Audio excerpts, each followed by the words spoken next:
नाज़रीन अस्सलाम वालेकुम। खबरनामे में आपका खैर मकदम है। सबसे पहले नजर डालते हैं सुर्खियों पर।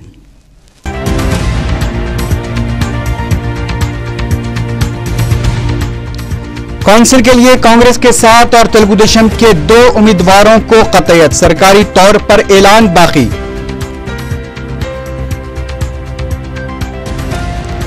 हुकूमत के खिलाफ तहरीक अदम एतमाद की पेशकशी पर तेलुगु देशम पोलिट ब्यूरो के इजलास में तबादला ख्याल, मुनासिब वक्त पर फैसला करने का ऐलान। 12 मार्च से 10 अप्रैल तक रियासत में रेवेन्यू सदस्यु प्रोग्राम, जायजा इजलास में वजीर माल का ऐलान।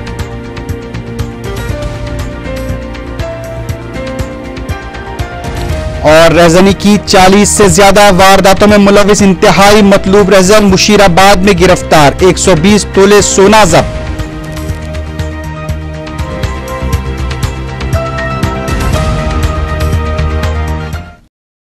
सुर्खियां आपने देखी है, बढ़ते हैं खबरों की तफसील की जानिब।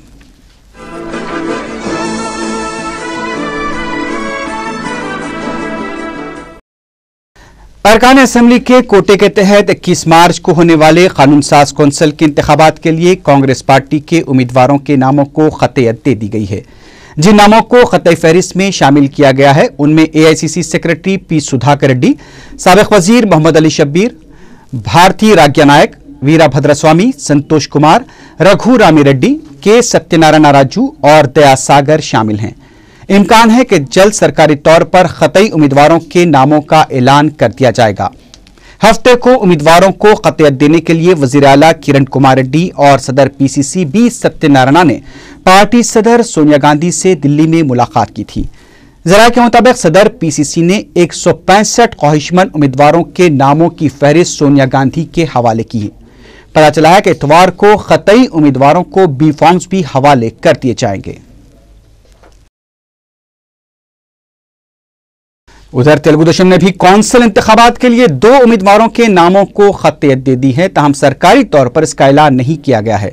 जराये के मुताबिक सदर तेलुगु देशम N चंद्रबाबू नायडू ने कौंसिल इंतखाबात के लिए ST, BC और अक़लियती तबके से ताल्लुक़ रखने वाले कायदीन को मौका फराहम करने का फैसला किया है।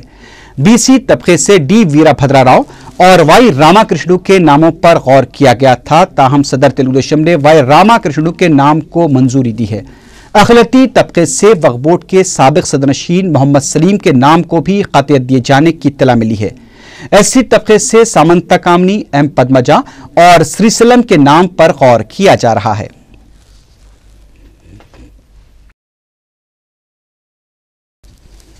कानून साज कौंसिल के इंतखाबात के लिए YSR कांग्रेस पार्टी के उम्मीदवार आदि रेड्डी अप्पाराव ने अपना पर्चे नामजदगी दाखिल कर दिया है। इस मौके पर मीडिया से बात करते हुए अप्पाराव ने कहा कि उन्हें उम्मीदवार बनाए जाने से यह साबित हो गया है कि YS जगन मोहन रेड्डी BC तबके को मौका दिए जाने के अहद के पाबंद हैं।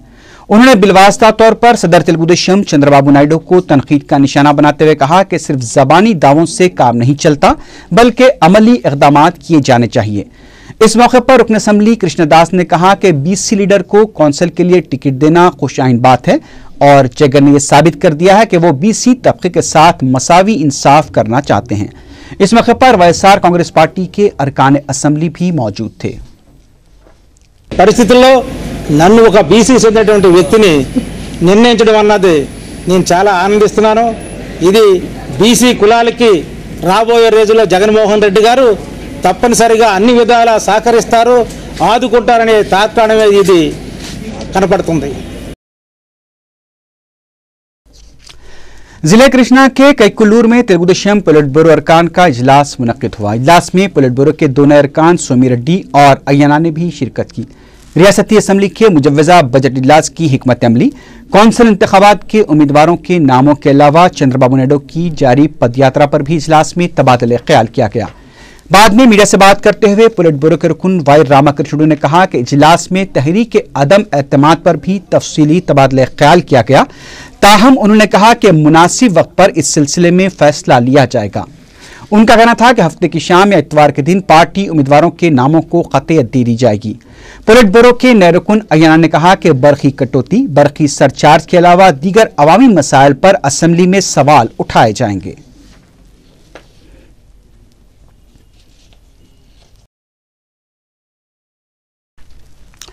मशरक़ी गोदावरी में रियासती वज़ीर दाखिला सबीता इंद्रा रेड्डी की क़ियादत में मुनक़दा ज़िला जायज़ा कमेटी का इजलास तेलुगु देशम और कांग्रेस अरकान के दरमियान इल्ज़ाम तराशियों और बहस और तकरार की वजह से अफरा तफरी का शिकार हो गया।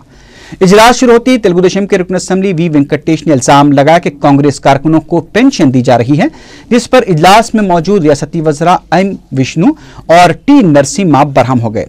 इसके साथ ही तेलुगु देशम अरकान और कांग्रेसी कायदीन के दरमियान बहस और तकरार शुरू हो गई। इंचार्ज वजीर सबीता इंद्रा रेड्डी ने मदाखलत करते हुए दोनों पार्टियों के कायदीन से इजलास को जारी रखने में ताउन की अपील की।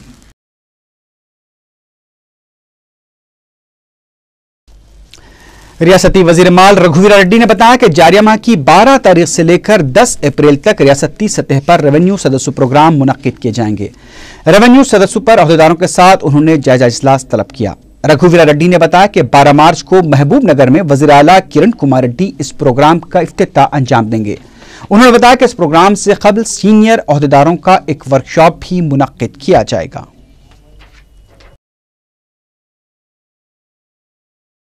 – 2013-14 का ज़राई बजट कौन पेश करेगा, इसको लेकर उलझन पाई जाती है। आइंदा मालियाती साल के बजट के लिए रियासती हुकूमत ने इस बार ज़राई शोबे के लिए अलहदा बजट पेश करने का फैसला किया है। ताहम इस बजट को कौन पेश करेगा, इसका फैसला नहीं हो पाया है। वजीर फाइनेंस ही ज़राई बजट पेश करना चाहते हैं, लेकिन मीडिया के रूबरू उन्होंने ये ऐलान किया था कि वजीर ज़राअत कन्ना लक्ष्मी नारायणा ज़राई बजट पेश करेंगे, क्योंकि इसमें 10 महकमे जात का भी बजट शामिल रहेगा। लेकिन अभी इस सिलसिले में तातुल पाया जाता है। वज़ीर आला की दिल्ली से वापसी के बाद इस मसले को रुजू किया जाएगा। चंद्रबाबू नायडू की क़ियादत में तेलुगु देशम पार्टी 2014 के इंतखाबात जीत चुकी है और चीफ मिनिस्टर का ओहदा संभालते ही चंद्रबाबू नायडू ने किसानों के खर्चात की माफी के हुक्मनामे पर दस्तखत भी कर दी हैं। ये सुनकर आप शायद चौंक गए होंगे, लेकिन बात यह है कि जिले कृष्णा में एक ऐसा ही बड़ा बैनर आवेजा किया गया है जिसमें न सिर्फ तेलुगु देशम की कामयाबी का ऐलान किया गया है, बल्कि 14 मई 2014 को चंद्रबाबू नायडू की हलफबर्दारी की तारीख भी बताई गई है। इसके साथ साथ सदर तेलुगु देशम के किसानों के कर्जे की माफी के हुक्मनामे पर दस्तखत को पोस्टर में नुमाया भी किया गया है। वैसे अभी इंतखाबात काफी दूर हैं, लेकिन तेलुगु देशम कारकुन पार्टी की कामयाबी को लेकर काफी पुरुम्मीद हैं।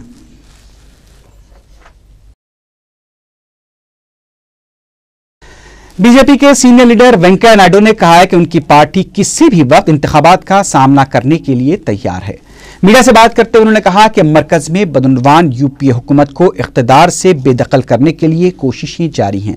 उन्होंने बताया कि पार्लियामेंट के लिए बीजेपी का नारा देते हुए रियासत में यात्रा निकाली जाएगी। उन्होंने तयक़ुन दिया कि पार्टी में ज्यादातर नौजवानों को मौका फराहम किया जाएगा। बीजेपी लीडर ने मुल्क में तीसरे महाज को सिर्फ वहमा करार देते हुए कहा कि यूपीए का मुतबादिल सिर्फ एनडीए है और मुल्क के अवाम एनडीए को इख्तिदार पर लाने के लिए बेचैन हैं। उन्होंने इल्जाम लगाया कि पाकिस्तान दहशतगर्दों की मदद जारी रखे हुए हैं। भाषा पत्रिका वाळ्ळु प्रतिष्ठा ఈ మధ్య కాలంలో వచ్చిన అవినీతి ఆరోపణల కారణంగా పూర్తిగా దిగజారింది ప్రపంచ దేశాల్లో. ప్రపంచ దేశాల దృష్టిలో భారతదేశం విధాన నిర్ణయాలు తీసుకోలేని అచేతన అవస్థలో ఉందని रियासती असेंबली के मुजव्वजा बजट इजलास के दौरान सिक्योरिटी इंतजामात के सिलसिले में स्पीकर असेंबली एन मनोहर ने पुलिस के आला अहदेदारों के साथ इजलास मुनक्किद किया।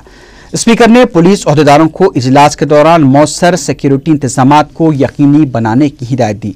City commissioner police Anurag Sharma के अलावा ट्रैफिक पुलिस और दीगर आला अहदेदार भी इस मौके पर मौजूद थे।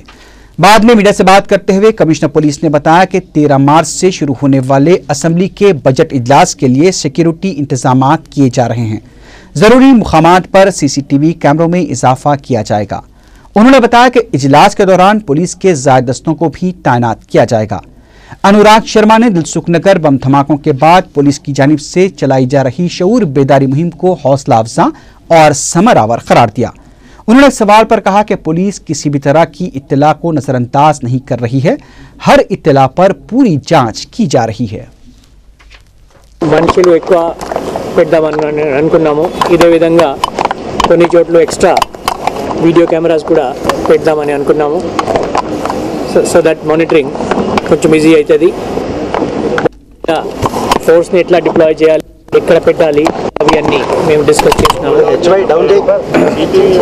సో అవి అన్నీ చేసిన తర్వాత మేము ఇప్పుడు ఆ డిప్లాయ్మెంట్ కూడా మొదలు పెడుతున్నాము.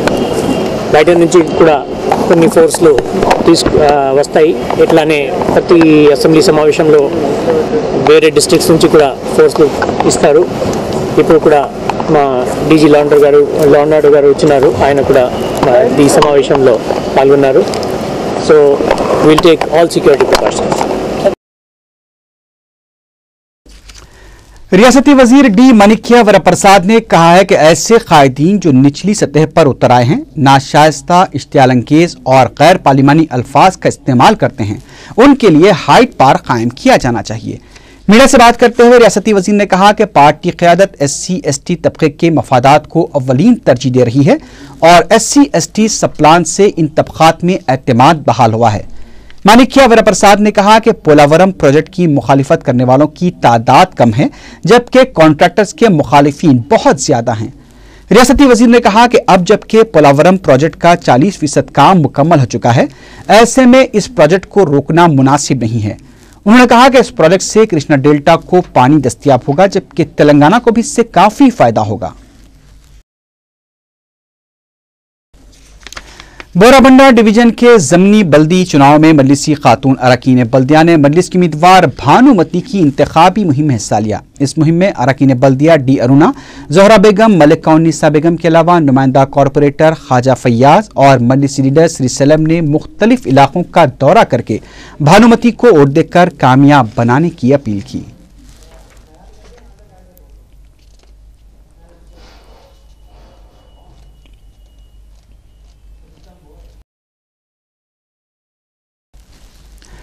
बीजेपी के लीडरों ने बरखी कटौती के खिलाफ महकमे बरखी के दफ्तर वाक़े कोकटपल्ली में एहतजाजी धरना दिया। बीजेपी के डिवीजनल सदर कांताराव ने मीडिया से बात करते हुए हुकूमत पर इल्जाम लगाया कि वो अवाम को धोखा दे रही है। उन्होंने बताया कि हुकूमत 2 घंटे की बरखी कटौती का ऐलान तो करती है, लेकिन वो अमलन इससे ज्यादा बरखी कटौती कर रही है।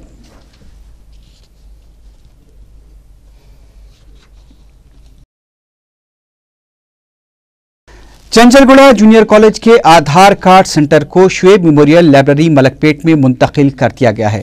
मुंतकिल शुदा सेंटर में हफ्ते के दिन से काम शुरू कर दिया गया, जहां 5 कंप्यूटर सिस्टम की मदद से आधार कार्ड बनाने का काम जारी है। इस नए सेंटर की खास बात यह है कि लाइब्रेरी से मुत्तसिल पार्क होने से लोगों को पार्क में बैठने की सहूलत भी हासिल है।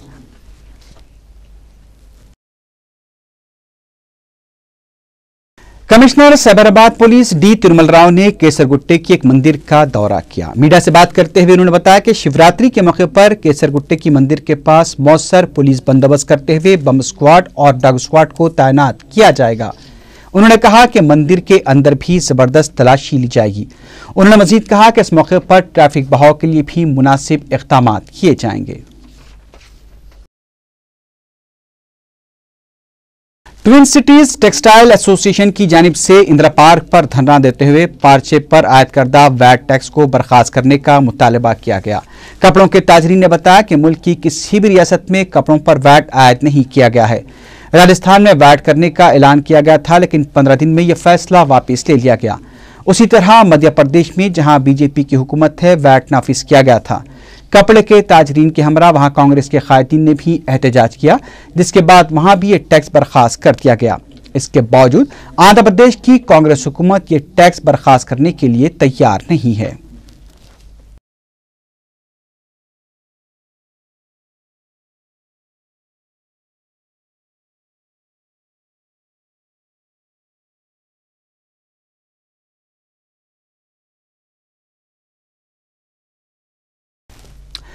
पन्नीपुरे के कम्युनिटी हॉल में हुकूमत की जानिब से दिया जाने वाला 200 रुपए का वजीफा हासिल करने वालों का बुरा हाल है। मुतासरा मोमर अफराद ने मीडिया को बताया कि सुबह से वजीफे के लिए आए हैं, लेकिन दिन का बड़ा हिस्सा गुजर जाने के बावजूद वो वजीफा हासिल न कर पाए। इन ज़ईफ़ों और मौज़रीन ने मीडिया को बताया कि वो सबर आज़मा मरहले से गुजर रहे हैं, लेकिन मुताल्लिक़ा महकमा जो वजीफे की तकसीम का जिम्मेदार है, बर वक्त वजीफा देने के लिए इक़दाम नहीं करता। सवाल 1000-2000 रुपयों का भी नहीं, बल्कि सिर्फ 200 रुपयों का है। इतनी मामूली रकम के लिए मोमरीन को मुश्किलात से दो चार कर दिया गया है।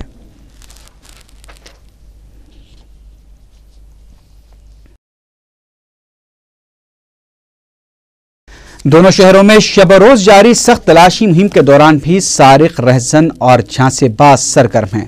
सिकंदराबाद में वाक़े पासपोर्ट ऑफिस के करीब खातून को बैंक की नौकरी दिलाने का झांसा देते हुए सोने चांदी के जेवरात लेकर फरार हो गया। मकामी अफराद ने 4TV को बताया कि हबशी गुड़े की रहने वाली एक 52 साला खातून को एक मोटरसाइकिल सवार ने नौकरी के लिए दरकार तस्वीर खिंचवाई। उसने 1 तोला सोने की बालियां और 55 तोले चांदी का कड़ा ये कहते हुए उतरवा लिया कि जेवरात की तस्वीरें नजर आएंगी तो नौकरी देने वाला ओहदेदार उसे अमीर समझेगा।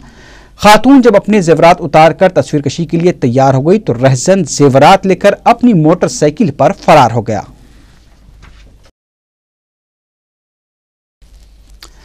अतापुर के इलाके में DCM वैन ने टक्कर देकर 2 कमसीन बच्चों को हलाक कर दिया। जराये के मुताबिक 10 साला वाहिद, 6 साला मोहम्मद जाहिद और 4 साला मोहम्मद मुस्तफ़ा पिल्लर नंबर 162 के करीब छोटी साइकिल पर खेल रहे थे कि तेज रफ्तार DCM वैन ने इन बच्चों को टक्कर दे दी, जिसके नतीजे में दोनों कमसीन बच्चे मुस्तफ़ा और जाहिद बरसरे मौका हलाक हो गए, जबकि मोहम्मद वाजिद शहीद जख्मी हो गए। पुलिस ने जख्मी वाहिद को दवाखाना मुंतकिल कर दिया, जहां उसकी हालत नाजुक बताई जाती है। खाती ड्राइवर फरार हो गया है।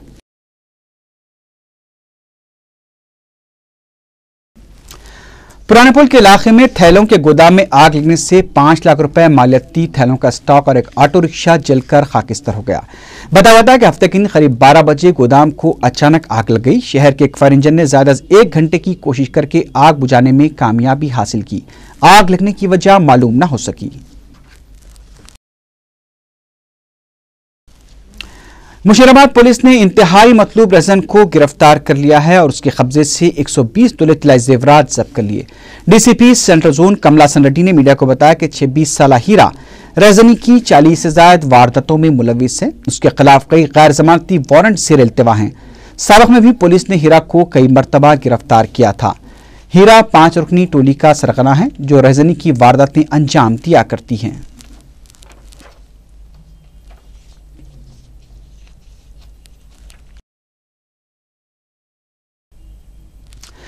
मंदिर में सरखा करने वाले साबिक सिक्योरिटी गार्ड को मुशीराबाद पुलिस ने गिरफ्तार कर लिया और उसके कब्जे से चांदी का ताज जब्त कर लिया, जिसका उसने चंद दिन कबल सरखा किया था।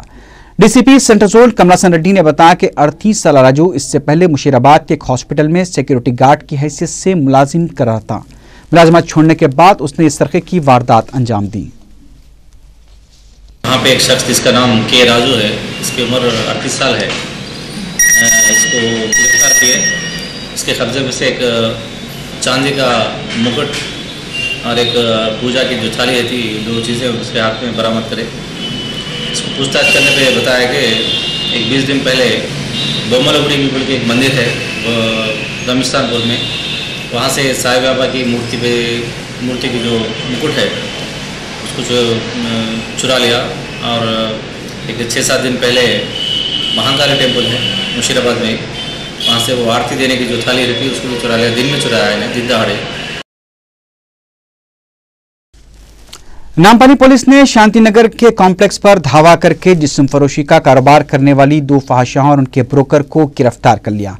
तफसीलात के मुताबिक दिल्ली का साकिन नवीन कुमार नागपुर के रहने वाली निकिता और कविता के जरिए शांतिनगर में वाक़े कॉम्प्लेक्स AG मनीष में एक कारोबार चलाया करता था। पुलिस ने इन तीनों को जुमे की रात एक मुसद्दक़ा इत्तला पर कार्रवाई करते हुए गिरफ्तार करके हफ्ते के दिन उन्हें अदालती तहवील में दे दिया।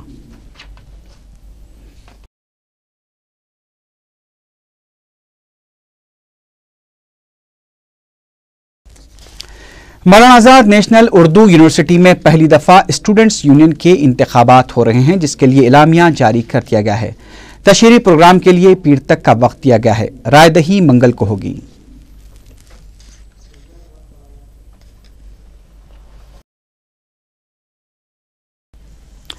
GM छावनी वाक़े फलकनुमा के रहने वाले 31 साला शेख सत्तार 2 जनवरी से लापता बताए गए हैं। वो पेट के दर्द के इलाज के लिए अपने वालिद के साथ उस्मानिया दवाखाना गए थे और डॉक्टर से मिलने के बाद घर जाने के लिए रवाना हुए थे, लेकिन अपने मकान वापस नहीं पहुंचे। किसी को नजर आ जाए तो ख्वाहिश की गई कि अफजलगंज पुलिस को इसकी इत्तला दी जाए।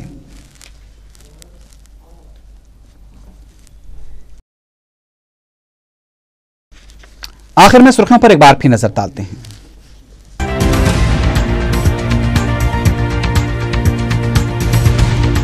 कौंसिल के लिए कांग्रेस के 7 और तेलुगुदेशम के 2 उम्मीदवारों को कतईयत, सरकारी तौर पर ऐलान बाकी।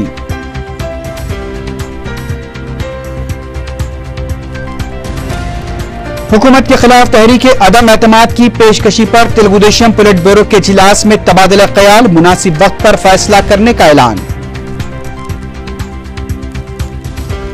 12 मार्च से 10 अप्रैल तक रियासत में रेवेन्यू सदस्यु प्रोग्राम, जायजा इजलास में वजीर माल का ऐलान।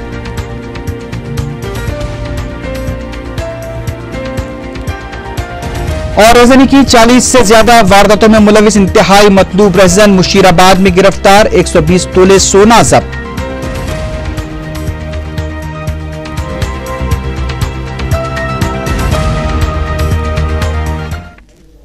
इसी के साथ ही खबरनामा अख्तिताम को पहुंचा। अल्लाह हाफिज।